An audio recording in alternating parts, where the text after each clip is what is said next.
Dear friends, I would have very much liked to be with you in San Francisco at the NCD Child and Adolescent Conference, especially in the wake of the UN high-level meeting on NCDs.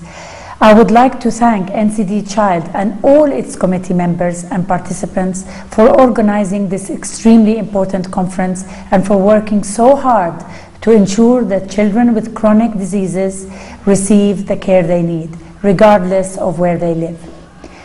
I was sitting in my office at the King Hussein Cancer Foundation one day when I received a frantic call from a staff member. A mother and child had arrived unceremoniously on the doorstep of our medical facilities. The mother was penniless. The child, a beautiful 4-year-old girl suffering from leukemia, her name was Zainab. Zainab and her mother had traveled from their homeland Syria, where there is no access to cancer care, all the way to Jordan to place their hopes on our doorstep, having heard that our center, the King Hussein Cancer Center, is the best in the region. The estimated cost of Zainab's treatment was $100,000. Our goodwill funds were depleted as we are already overburdened with hundreds of patients who need financial support.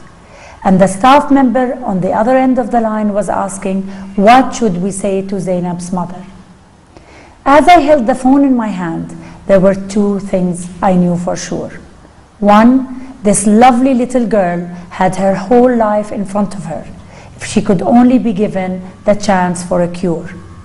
And two, as the mother of a child who has survived leukemia, it was impossible for me to turn her away.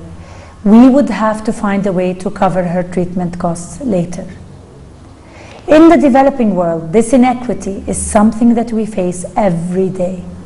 To us, the disparity of cancer care is a little girl with smooth skin and soft brown hair, who has a disease with a 90% chance of a cure, and who looks at us with her big brown eyes, full of unspeakable pain, and asks us all, will you treat me?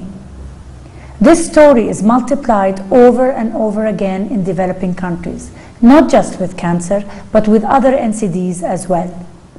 These developing countries are struggling with the delivery of basic health care, accessibility to essential drugs, and a deficit of specialists and specialized centers required for the treatment of complex diseases such as cancer.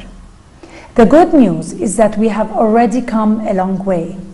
We finally have a political declaration that sets the foundation to galvanize efforts for the global action needed to address and control NCDs. We already have the science, the knowledge, and the proven interventions that can truly make a dent on NCDs. It is admirable that the political declaration puts emphasis on governments to start dealing with the issues of prevention, which will certainly hinder the epidemic of these diseases. But what about the people who are suffering now? The people who need treatment now? The crucial question is, how do we take all these incredible amount of information that we know and actually see it translated on the ground? To go back to our example, we know that leukemia has a 90% chance of a cure. We know the protocol required to achieve the best chance for this cure. So why is it that until now we are unable to utilize all the science and technology within our grasp to actually have a child receive the standard leukemia protocol in, let's say, Africa? In my humble opinion, we need a reality check. As the situation stands, we have not been able to achieve a global fund, like AIDS, to give the right punch in this fight. We are dealing with low-income, resource-poor settings. We know that governments, despite their best intentions, will not be able to deal effectively with the treatment of expensive and complex NCDs. And yet, we still have lack of trained specialists to deal with these diseases. Yet at the same time, the international community would like to see us taking on all the diseases at once, and the entire spectrum from prevention to palliation, even knowing that we don't have the funds or the resources to do it. This is why I feel we should focus. we need to look at a successful model and a manageable disease. Take the example of Partners in Health. Through real and systemized partnerships with top hospitals around the world, they were able to deliver cancer care treatment in absolutely low resource settings, safely and effectively in Rwanda and Haiti, and thereby saving precious lives who would have otherwise died needlessly.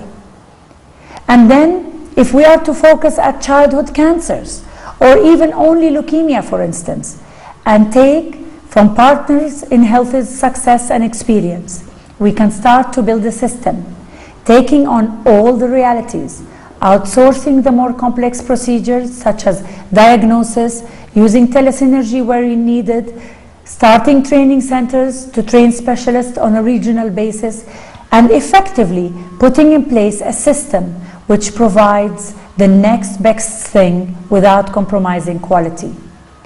Once we start to do that, I feel that we will help all other diseases because a start would have been made and a process identified. Because currently, with all our best intentions, we are trying to take on all the various elements, and yet we are remaining masters of none. This is why the work of NCD Child and all of you here today is so important. You are creating that much needed focus. You are seeking to establish the proper systems that will deliver care to children and adolescents. You are ensuring that all the Zainabs in the world have the chance for treatment and a real chance for a cure, not only from cancer, but from any NCD, regardless of where they live. Good luck today in the conference, and thank you very much from all of us here at the King Hussein Cancer Foundation in Jordan.